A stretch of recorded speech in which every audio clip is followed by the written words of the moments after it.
Welcome to another Chats with Charnie. Today we have a special guest again, Laura Altsinger, aka Lessons with Laura.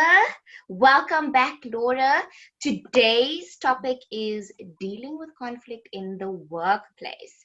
Now, this is something that we've all encountered, and it's something that can really put a damper and a dark cloud over your work environment. So I'm going to be asking Laura a few questions, and some of these questions I got from you on Instagram. So thank you so much to my followers. But before we get going, Laura, how are you and how are things with Lessons with Laura? Tell us.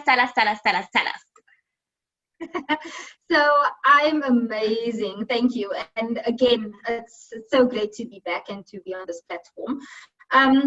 So I think especially with the pandemic going around, and especially in South Africa where restrictions have, lessened significantly, the more freedom we are experiencing is just making people want to connect with each other more. And in the connection, we have now people returning to work and all of these fun, which is actually feeding into my Lessons with Laura, right? So it's going well. There's a whole lot of content that's coming through. It's going to be fun. It's going to be exciting. It's going to be things that you either need to develop in or things you might need help or tips on. So please follow me if you haven't already, everybody. So yeah, Lessons with Laura is thriving, and it's going to continue to thrive. So LinkedIn, it's just blowing up. So please just go ahead and check me out if you haven't done so already. So without any further ado, let's go off into question one. So Laura, So Laura, in dealing with conflict in the workplace, what do you do if you sense that someone is being passive aggressive or aggressive towards you in the workplace? So I would advise people, if you sense that someone is displaying unhealthy behaviors towards you, observe them and test it out. So see if they are doing the same thing to other colleagues in the workplace. See if they are consistently doing it to you, consistent being like every day or every second day, because it just could be an isolated incident. So it could be they've gone through something and they are now taking it out on you or whatever, right? But if you observe their behavior, but don't obviously do this for months because, you don't have the time. You need to resolve an issue. So and then also say without gossiping to people and maybe ask your line manager.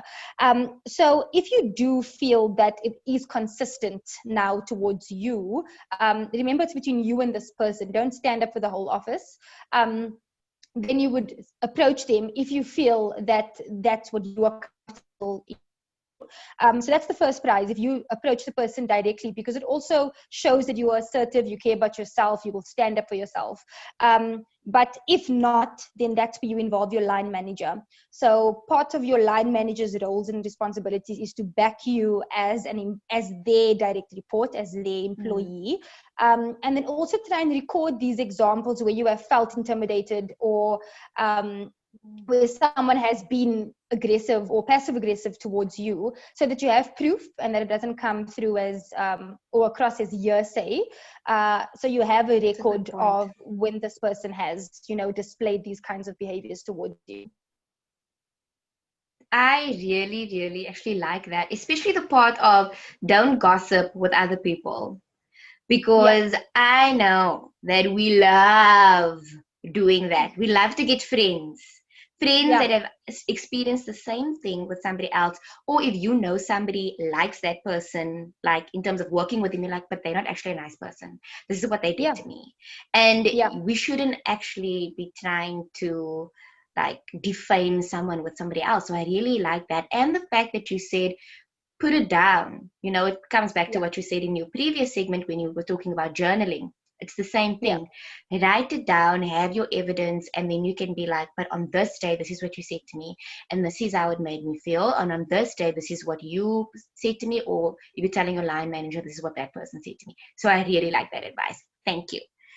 And then number 2, how do you deal with discrimination in the workplace? Yeah, this is a difficult one, right? Yeah, this is a very difficult one. Sensitive. Yes. And Yeah. especially coming from, so this is actually one of the questions I got from Instagram. But Yeah.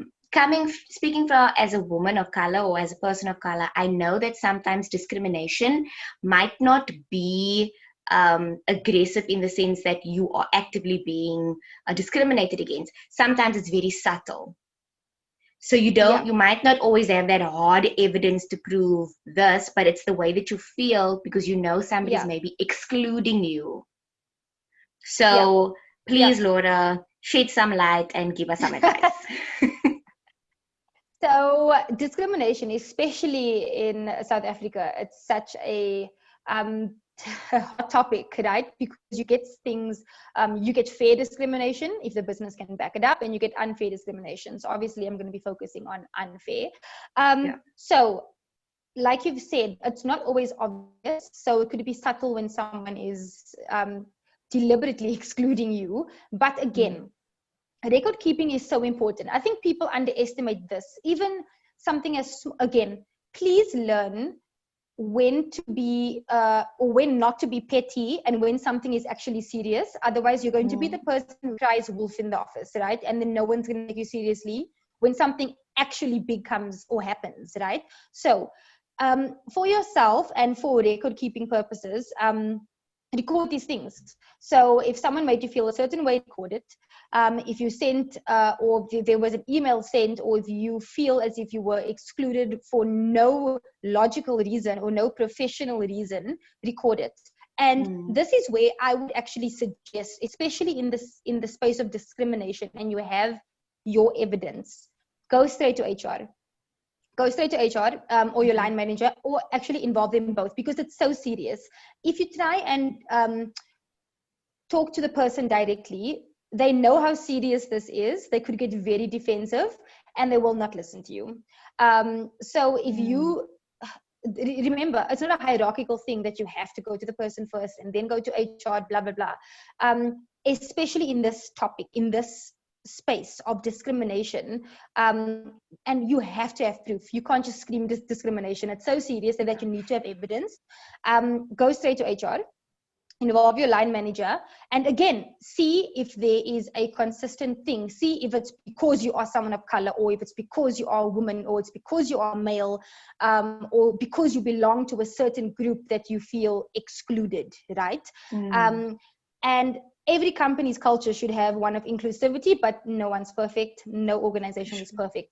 But you need to learn to stand up for yourself, but also in a way that doesn't ruin relationships with people, and that doesn't, or that you don't come across as being petty, or someone that just raises an issue because they are unhappy in the moment, right? There needs to be some significance to what you are saying. So my advice here is essentially go straight to HR if you feel there is a breach or something, because remember, this can be very, or this is illegal. So it can be dealt with as serious as dismissing someone. So yeah. Okay, I think that's very insightful. Because I remember when I was working in South Africa, there was a time when I felt discriminated against, but because of my cultural background, I never said anything. Yeah. And you sometimes feel that you're not being heard, but the thing is, you're not talking to anyone. You're talking to your peers who can do absolutely nothing about it. So Exactly. thank you. That actually made a lot of sense, especially if you said you don't necessarily have to speak to that person. There's no hierarchy when it comes to this topic. You can go straight to HR and bring your line manager in, or with regards to people doing their articles, bring in your performance manager or your coach. Tell them about this, let them know how you feel, and speak to HR, bring it up with them. As Laura said, this is something serious, so please make sure that you bring it to the attention of people who have authority and power within the workplace. Okay, awesome. Perfect.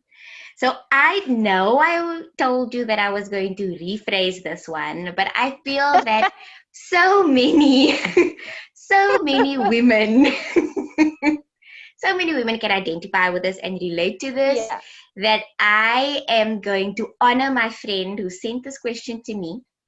And I'm just going to say it the way she said it, okay? I'm ready for it. How do you deal with conflicts with male colleagues, specifically without coming across as the bitch that women are often portrayed to be when they're just trying to be assertive and lead their teams? Yeah. So this is was actually dealt with. We had a forum a few weeks back in celebration of Women's Day in South Africa, and we had women in leadership speaking, and this was a very similar question was posed, right? So so my take on this: as women in the workplace, we're always going to be underestimated. There's always going to be a level of underestimation that people will have, men, women alike, right? Unless you are in a leadership role. So obviously there's always going to be some sort of bias, but we need to find a balance between being hardcore as employees and also being naturally woman, right? Like that's the nurturing side, that's the caring side. Yes. But where's that balance, right? So you need to start it off right. You can't just be like, okay, let me, see what I can do here. There needs to be a situation where you start off. So imagine you are now employed a new employer or something, or a new role, or you're starting off something. Don't start off by volunteering to take minutes all the time. Don't start by saying, let's go and make tea for everyone. Like, no, don't do that. Don't always volunteer to book rooms or make reservations at the restaurant, especially if you are a woman in seniority. Like that's not your portion. I'm not saying you shouldn't do it ever, but don't always be the one to raise your hand and volunteer for such situations, right? So take your stance from the get-go, set your boundaries, and stick to them, right? You have to be faithful to yourself. So essentially, the other part of this is education is so important. As a woman and as being, underestimated a lot, I have to take my part in educating the men, because there'll always be a form of bias, right? So I can educate men on women in general, but I teach them how to treat me as a woman in the workplace. When they literally come to me and say, listen, would you make this appointment? I'll be like, no, I actually will not. You can do it yourself with the greatest amount of respect. I will not do that for you. So obviously I'm not going to shout discrimination and be like, oh my gosh, it's because a woman, he asked me. Maybe he genuinely asked me because he thought I was the only person in the world that could do this, right? So I'm not going to assume the worst, but at the same time, if it's not within my realm, and if I'm not trying to be funny or unhelpful or whatever, set your boundaries from the beginning. Don't volunteer to do these things. So educate men on how to treat you, educate men on how women in the workplace operate, especially now that we are evolving. We are not personal assistants anymore. We are now executive members. So, and if you manage to reach only at least one man with your education, you'd have done your job, because then he would then literally filter that down to any other man that he encounters and be like, this one is not the one. She's not the one to play with, right? I like that. I'm not the one. Yeah. I am not today. I am not the today. one. Not today, So, Satan, and not ever. Not today, Satan. So I think holistically, that's my advice when it comes to handling men. But you don't have to be this hardcore bulldog as well. You don't have to match what they do. We have different roles as men and women in the workplace. That's granted. But don't neglect your nurturing side just because you want to prove a point to someone that is ignorant. Rather engage in education and finding a balance between that hardcore and that nurturing side. I like it. That's good, because sometimes, we neglect that portion of us that we are inherently like, the nurturing side, the caring side, the side that wants to help, that wants to be of assistance. Sometimes we neglect that because we're like, no, they need to see me in a certain way. I need to be strong. I need to be assertive. I need to be the leader. But then that can also hurt you as an individual at at the end of the day. So it's Exactly. about finding that balance between being like, hey, this is my role, you need to respect me in my role, but also this is who I am as well. So I will help, however, there is a limit to where I will go with this particular activity, and you also need to understand my seniority, if that's a word, Yes. and where I am within the organization. So I Yes. like it. I do like it. And then our last question for Lessons with Laura is, E. at what point do you involve the partner or HR in everything? This is, let's put aside the discrimination, and let's look at Yeah. the other sides of conflict within the workplace. Okay. So it's at the point where you feel as if you've exhausted all your options, but do not take it to the point where you feel like you're ready to resign and then you only want to involve HR. Remember, their plan is also to check in on you, right? Yeah. And not only when you are in trouble or when you are feeling a certain way. So again, HR has evolved over the years. It's not an emotional dumpster anymore of people. They are playing a more active role within the workplace. It's not a passive standby, let's see how this happens, you know.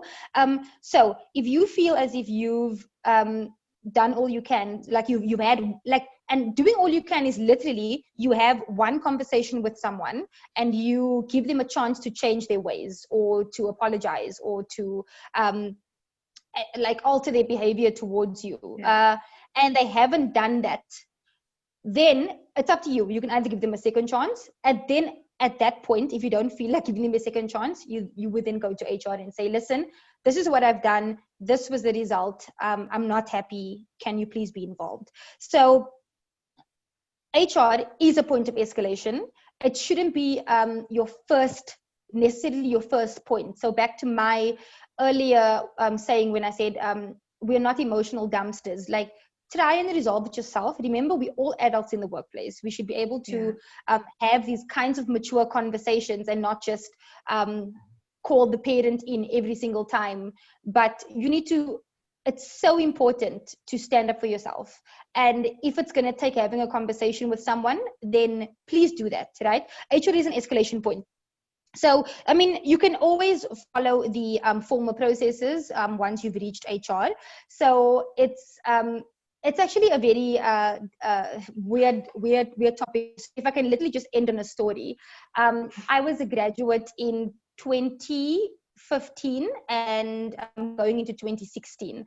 So an executive member was hired in the business, and I at this point was still doing my my HR grad role of resource coordination, right?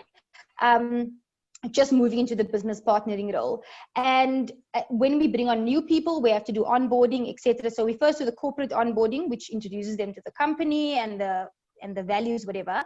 And then we ask the line managers to do their functional onboarding. So after day 1 or day 2, the line managers organizes their meet and greets, whatever. So I had neglected to inform this exec, who was the line manager of a new joiner, that we were going to be having corporate onboarding for day 1 and day 2. So I had assumed, right, that he knew, but he's new, he doesn't know. So he organizes his functional onboarding from day 1 instead of day 3. And so I told him, listen, this is what's happening. You know, day 1 and day 2 is reserved for corporate onboarding. He went off at me. He shouted, he swore. He was like, what the F? I didn't know, blah, blah. Like shouted at me. I'm a graduate, right? I'm like shaking in my boots. It didn't sit well with me. The next day or the day after that, I think it was 2 days after that, I pulled him into a quiet room. This is an exec member to a grad, literally like chalk and cheese, like, you know. And I was like, listen, I didn't appreciate the way you spoke to me. I didn't like it. I felt as if you were taking something out on me that I didn't deserve, and you were swearing, and just please don't do it again in the future. Do you know how much courage it took for me to do that? No, I can imagine. Oh my gosh. On the spot, like, who is this graduate thinking? Like, what is she thinking trying to tell me what to do? Yeah. Can I tell you, that was the best thing I've done. To this day, he has never, ever disrespected me again, ever. So There we go. saying no matter where they are in the hierarchy that you might find yourself in, we are all human. We are adults, supposed to be mature adults in an organization. And even though we are not equal in terms of level, there's human dignity to take into consideration. So, but please, you have to practice this bravery because it's not easy. I'm not going to sit here and be like, oh yeah, it was so easy. I was so confident. No. Yeah, no. So it takes a lot of courage. Stand up for yourself. Yeah. So that's my one conflict story that I'm very proud of. No, I love that. My work life, and to share it today. No, I really love that. And it just shows how much, like you said, bravery and courage it took, and also maturity. Sometimes, and like what you said earlier really struck a chord with me, not waiting until there's so much anger and resentment bottled up inside of you before you go and speak to HR. Or before you bring this up with the person that you're having conflict with. And I know, I wish I had that skill, or I had known about that in my past relationships and past conflicts that I had with managers or line managers and so on. And I think that will really help people who are currently in the workforce to actually be able to say, hey, can I actually set time aside in your schedule? I'd like us to have a meeting. I'd like to talk to you about something. This is what's been going on. This is how I feel. And I really want us to have a better relationship going forward that is based on mutual respect. Yeah. And I think that, as you said, as that exec respected you thereafter, and I think he respected you even more than what he would ever have if you had not done that. So this person will hopefully also do the same. And if not, like you said, your next step would be going to HR. And it's true, because HR, the first question that they're going to ask you is, have you spoken to this person? Yeah. So it's best to come to them with a, listen, I had an action plan. I actioned it, but nothing has come of it. So this is why I'm coming to you now, and I'd like you to step in because unfortunately I am extremely uncomfortable in my workplace. This is where I spend the majority of my day, and I do not want it to be unpleasant. Correct. So thank you so much, Laura, and well done on standing up for yourself. Like, look, how old were you? 23, 24? I mean, that is not something small. I was such a baby. I even look back on 25 and I'm like, I was such a child. So these things that I've been engaging in, I won't lie. So thank you so much. I believe that all the advice that you gave and constructive action plans that you've given us will really help people in the workplace. I know that it will help me in the future as well. So thank you so much. My pleasure. Happy to. But now, Laura, you already know what's up. You already know what's coming. Did you practice? Where's my journal? I can just find the answers. Did you practice? I practiced. I reflected. Did you reflect? Okay. So we have the questions ready. Let's share the screen with the timer. We got this. Again, Laura, are you ready? I am. Okay. I was born ready. So you finished off at question 7. I have more than 7 questions after this. So hopefully if you get all of them in, you'll be a champion. Okay? Oh my gosh. Okay, the pressure. Let's do this. And go. Favorite movie? Remember the Titans. Would you rather tell the truth or to a dare? Dare. Cats or dogs? Dogs. What did you want to be when you grew up? The president. Travel alone or travel with others? Others. Your biggest fear?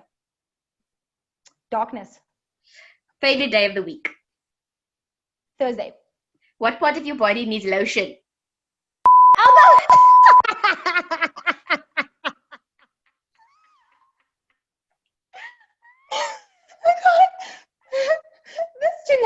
Some of those were such lies. No, it's done. You can't do this anymore. But well done, Laura. Thank you so much. Let's see how many questions you got right.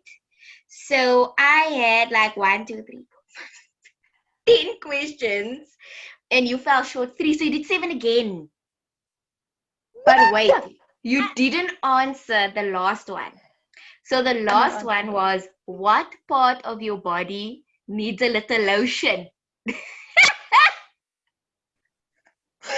Um, can I be a complete diva and say my cuticles? I'm You're not gonna be lying, it's those your people who says ankles. my knees Stop and even it's lying. I not know it's your ankles. grams on my feet every night. And mother taught me. She was like, put it on knees, elbows, feet. There's it. So I'm gonna say my cuticles. I'm gonna be a diva. Okay, your cuticles.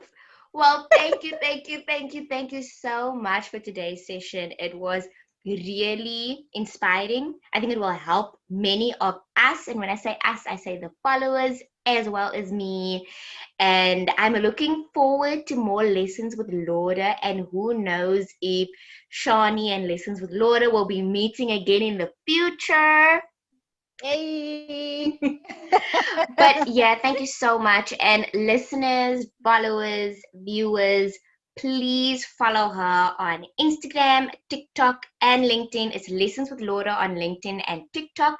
And it's Laura Helsinger on LinkedIn as well and Instagram. I'm going to be putting all that information in the description box. So please go and check her content out and support her. Thank you so much for listening. And Laura, do you want to say goodbye?